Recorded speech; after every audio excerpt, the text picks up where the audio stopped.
Vilomah Journey podcast for bereaved moms, where each week we sit with super women who have unwillingly joined this club that no one wants to belong to. And yet we get up each day and continue this uniquely unusual and challenging journey with God, connected to and encouraged by one another in Christ. So we started this September with the shock, the silence, the shift, navigating the earliest stages of grief, disorientation, loss of identity, and the loneliness that follows child loss. Last week's episode was called The Day Everything Changed, sharing our stories, the moment we lost our child and what we remember. And we started with Minister Inez Franklin, whose son Davon transitioned 15 years ago. In today's episode, Minister Chana Johnson shares her Vilomah story, and our prayer is that you will hear your story somewhere in our stories, the pain and the power to live forward. Like, follow, and share the Vilomah Journey podcast. Sow into Vilomah Inc. at $Lisa Weah. Mail your gift to us at P.O. Box 24067, Baltimore, Maryland 21227, or visit us at www.lisaweah.com if you are so led to plant a seed or to connect with us. And now the day everything changed continues. Be blessed. Today, Minister Chana Johnson is going to share her story. As you know, she is my best friend in life, and we have walked through so much together. Never imagined that we would both be Vilomah moms. So, Chana, welcome to the pink table again. Won't you tell us your Vilomah story? So, I have 5 kids. The oldest is not mine biologically. That's another story for another time. And then my oldest son, I had before I got married, and my husband and I had 3 more kids together. So when I was pregnant with my youngest daughter, everything was normal. I mean, I had been pregnant 3 times before, and it wasn't, any different from what you would expect a pregnancy to be. And then I guess I got to 35 weeks. So she died on the day I would have been 36 weeks pregnant. And a couple of days, the Friday night before, I started feeling some things. I went to labor and delivery, and they checked me out. Everything is fine. This is your 4th baby. You're already starting to dilate. This is just early labor. We'll probably see you before the weekend is over. No surprise. Fine. So I went home. Now again, at this point, I'm almost 36 weeks. So I was like, some of the things that I thought I had more time to do, like pack your bag and all that stuff. I was like, let me go home and do that stuff. So I went home and did that stuff. Saturday was fine. Sunday morning comes, my husband, had to go to work. So, he was getting dressed for work. It was like 6 a.m. and I literally just sat up, and because I remember him looking at me like, are you okay? And I was like, something is wrong. And he was like, what? And I was like, I don't know. I just know something's wrong. And it was 6 a.m. and I was like, okay, like, let me get up and go check on the other kids. So I got up and checked on the other kids. They're all fine. Obviously he's fine. I was like, maybe it's one of my parents. I wasn't going to call my dad at 6, but I figured if something was wrong, somebody would have called me. But my mom lived by herself at the time. So I was like, 6 a.m, I'm calling my mom. But I knew she would probably be up getting ready to go to church anyway, because she goes to early service. So I called her. She was fine. So I'm sitting around and I'm like, I don't know what's wrong. Something's wrong. And I couldn't figure it out. And then after about 30 minutes, I realized I haven't felt her move. So I got up and I got something to eat, because that's what they tell you to do. Eat something, wait 30 minutes, probably feel some movement. I did nothing. And I was like, okay. Now I also know that right before you go into labor, it's not uncommon for your baby not to be moving a whole lot, because you're getting ready to go into labor. And they had told me not even 48 hours prior, that I was in early labor. So I was like, okay, maybe that's what this is. But it just felt off. So I put in a call to, at that time, the midwife that I was using. I put in a call to the office and left a message because it was so early. And they were like, okay, we'll have her give you a call back. So I waited and waited and waited. And finally, at like 11 o'clock in the morning, I was like, I'm not waiting anymore. I'm just going to go to labor and delivery. So I got in, got dressed, got in the car, told the kids I'll be back later, left, and I stopped on the way to get something to eat because I was like, if I actually am going into labor, they're not going to let me eat once I get to the hospital. Mm-hmm. So let me eat something now. And also, maybe then it'll trigger some movement. So I got something to eat. Nothing happened. So I get to labor and delivery. And I hadn't told anybody exactly where I was going because I didn't want to worry anybody if there was nothing to worry about. So I got to labor and delivery and I walked in and I was like, something is wrong. I haven't felt my baby move. And she was like, okay, well, here, take these forms and go fill those out. And then I'll call you up. And I was like, no. I'm not feeling her. I was like, you don't understand. I've been awake since 6 o'clock this morning. I'm not feeling any movement.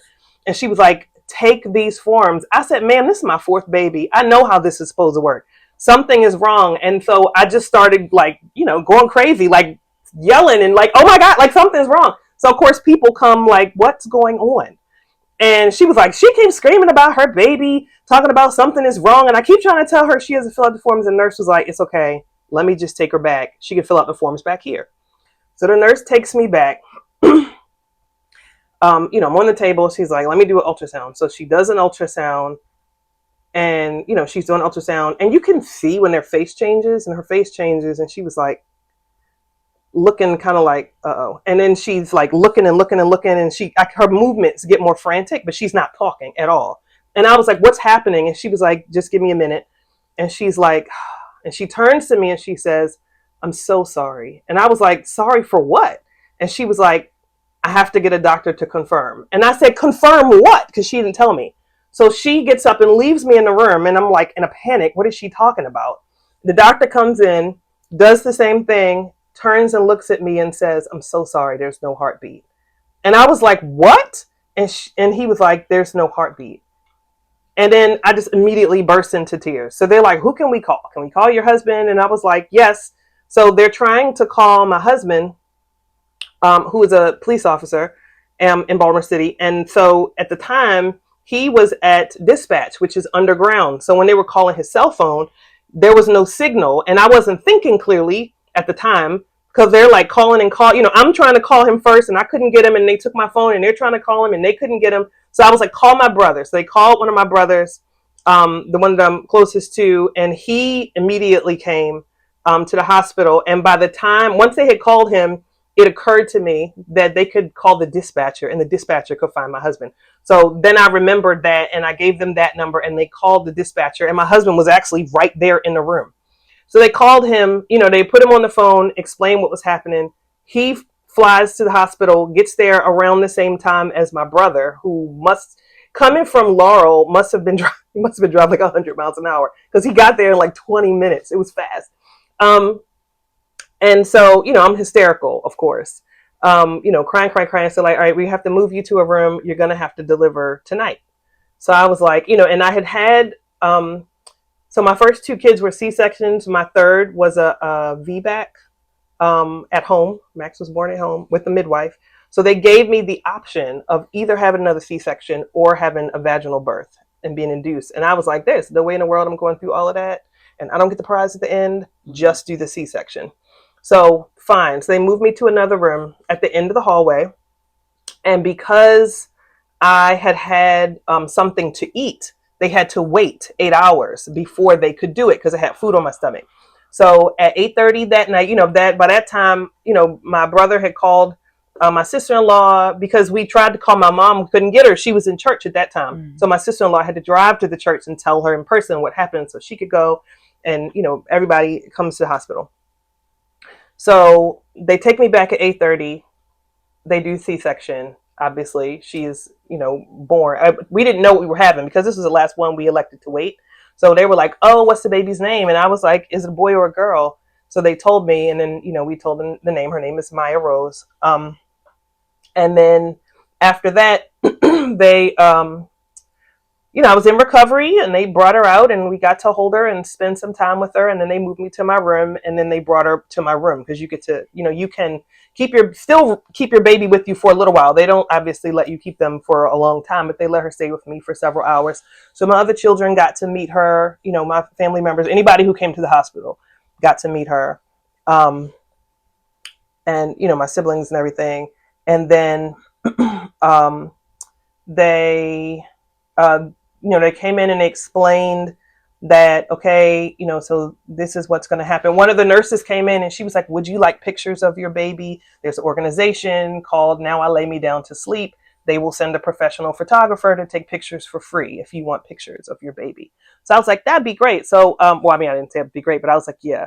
So the photographer comes, and you probably remember this, because he was like, he had this little book, and he's like trying to show me, well, you do this picture, yeah. And I was like, what in the world? And I was like, Lisa, can you please just talk to him? Yeah, I was like, whatever you choose is fine. Like, I can't make these decisions right now. So he took pictures, and that was fine.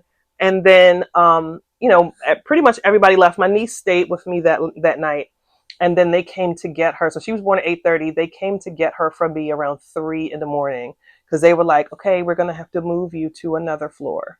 They had to move me to a surgical recovery floor, and out of labor and delivery, which makes sense, because if you stay on the labor and delivery floor, you're going to hear babies being born, babies crying, and that's a trigger. So they moved me to a surgical recovery floor. The problem with that was that they moved me to a floor where children were not allowed to visit. So I wasn't able to see my living children.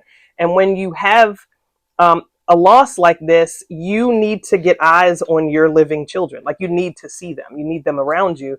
And so I kind of had to fight with them for them to allow me to go down to the lobby in a wheelchair, so that I could, spend an hour or two with my kids the next day. I didn't sleep. I remember when they moved me to the surgical recovery floor, I just remember being so amazed to see the sunrise, because I just didn't expect it to. It was like, what is this? Like, and then you look out the window and you see people walking, and it's like, they don't even know anything has happened. Like, everybody's just going on about their life, and the whole world has just stopped moving for me.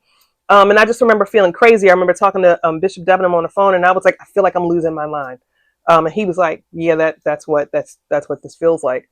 And so, it was hard on the surgical recovery floor, because they weren't accustomed to like a C-section is a different kind of surgery. So they didn't have the things they needed for me. So I had to, because I had C-sections before, I had to tell them, I need you to get me a binder. I need, I have to have the things on my legs, because like they had me with the things that, keep your blood pumping when you're laying in the bed. And I was like, no, I have to get up and walk around.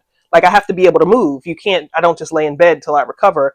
But they kept having to call upstairs and get what I needed, and call upstairs and ask a question, because the nurses that were helping me had never done mother baby. So they just didn't know. So I ended up leaving the hospital AMA, because after the second day of not being able to see my kids, I was like, yeah, I'm done with this. I want to go home. And they, were like, oh, we don't advise it. And I was like, I've done this before. I'm fine. I want to go home. Like, I wanted to go home. I just didn't want to be there anymore. And so, they send you home with a box that has like a little christening outfit and little hat and all of that stuff.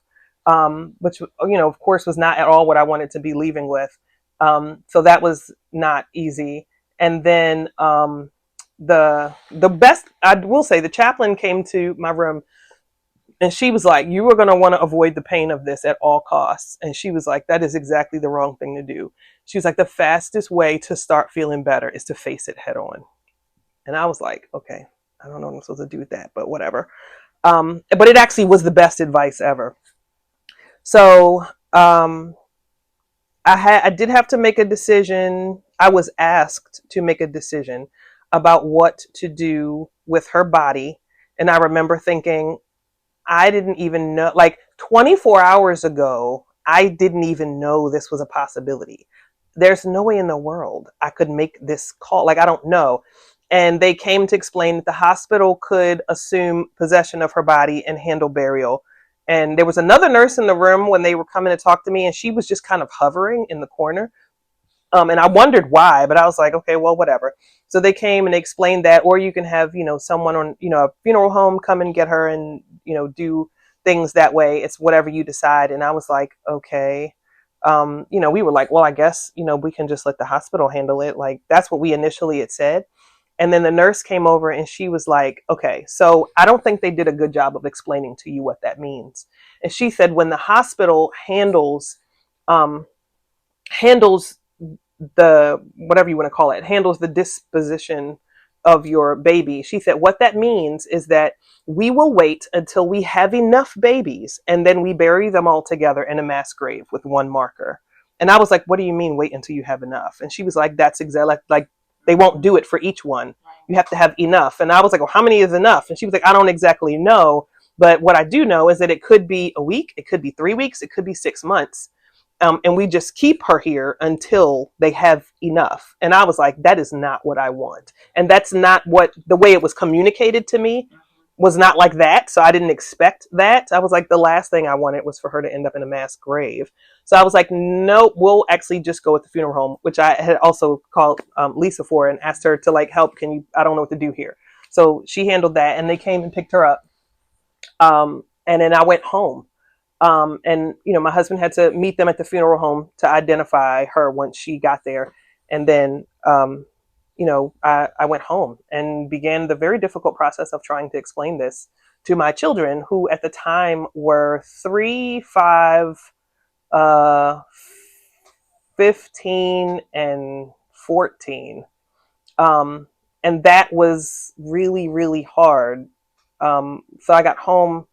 I was in a very deep depression. I didn't talk for the first 2 weeks. I lost 26 pounds in the first 2 weeks. I wasn't eating.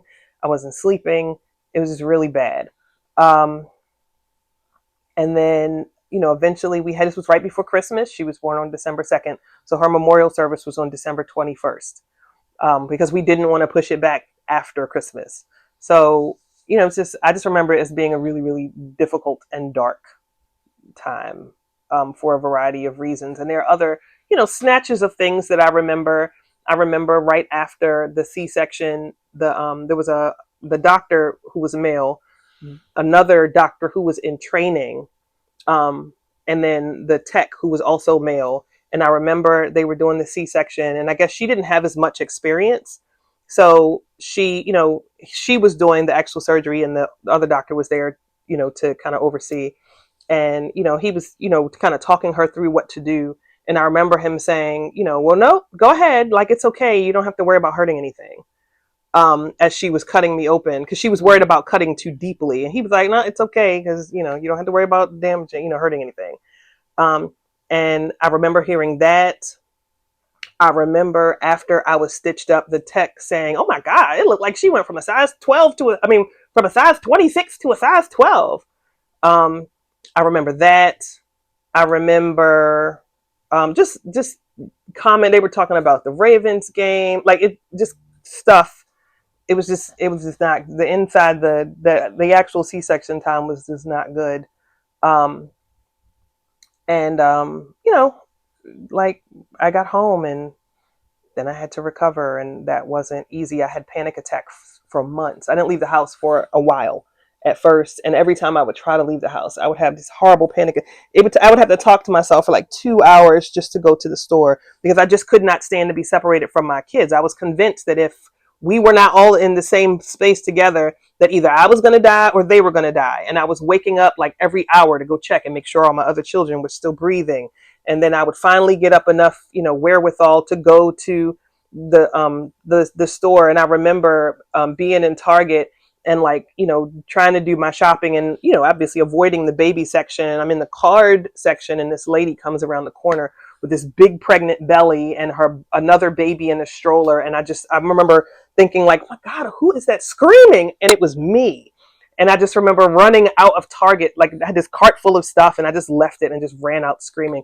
So I think by the time I was maybe 6 months after this, I was going to, I lived in for those of you who are familiar, like the area I lived in, we had like 2 Targets, say in a 10-minute drive. And by the time I was maybe 3 or 4 months later, I was driving like 40 minutes because I had literally ended up screaming in tears, running out of every Target near me. And I was like, they're going to remember the crazy lady. So I just wouldn't go, and I would drive really, really far away.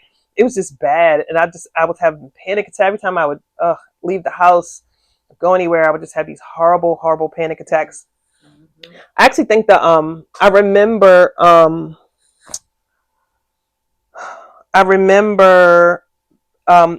was in therapy at the time with a woman who was lovely, but she wasn't primarily a grief therapist, although she did do grief therapy, but she had only ever done grief therapy for the kind of grief that we expect to have.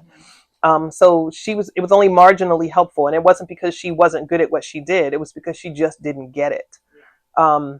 And it was really, really hard to sort of piece together what I needed.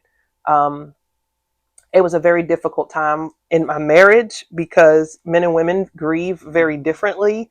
And, like the first, talk about that. Yeah, like that was a challenge. My kids were having their own respective challenges with that. And it made it really, really difficult. Little kids are pretty candid, and they will ask questions and talk about stuff anywhere. So, I'm out with the kids, and it's like somebody's like, oh my gosh, your kids are so cute. How many kids do you have? And I'm like, oh, I have 4. No, you don't. Mommy, do you remember Maya? She died. And I'm like, okay, the lady at Target doesn't need to know that.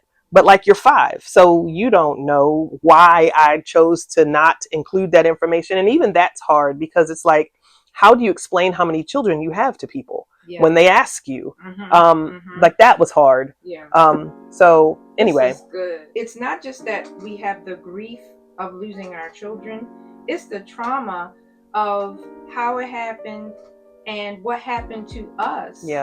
In the midst of, it's the trauma of picking up that phone and getting that call. It's the trauma of, oh my goodness, now my body is going through this, and I'm in a place where they can't handle me. And so you literally had to check yourself out of the hospital, because what was the point in staying there? Exactly. If they could not help you even physically heal properly.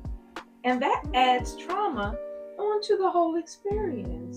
And how many women out there, we were just talking about Tyler Perry is doing currently a storyline on Sisters with the character Karen, who had twins, and one of them didn't make it. And I was saying how I love the fact that, although I wish he'd given us a trigger warning, but I love the fact that he clearly consulted on people like who not only are experts in grief, but know this experience, and how even in handling Karen, people don't know what to do with her. And I think we are going to have some really rich dialogue as we go forth in these segments, because we each have a child loss story, but it's in a different context. So when you speak to needing to be around the other kids, Inez lost her only child, so there's no other kid for her to be with. We have other friends who now have their grandchildren to raise from losing their child. And then you both had husbands. When I lost mine, I didn't have a husband there, which, can be good or bad. Depending on, let's just tell the truth. It can be helpful or not. And so I think we're going to have some really rich dialogue as we go forth, because of just covering this wide gamut of, how we're handling the shock, the silence, and the shifts. I'm trying to thank you so much for sharing your story. You're welcome. Thank you for joining us on the Vilomah Journey, beloved. The journey continues next week. And if this session has added value to you, we need you to do 2 things. Share it with at least 5 people you know. And Utilize the information on your screen to sow into the Vilomah Journey podcast so that we can continue to reach millions of Vilomah women all around the world. We love you. Be blessed.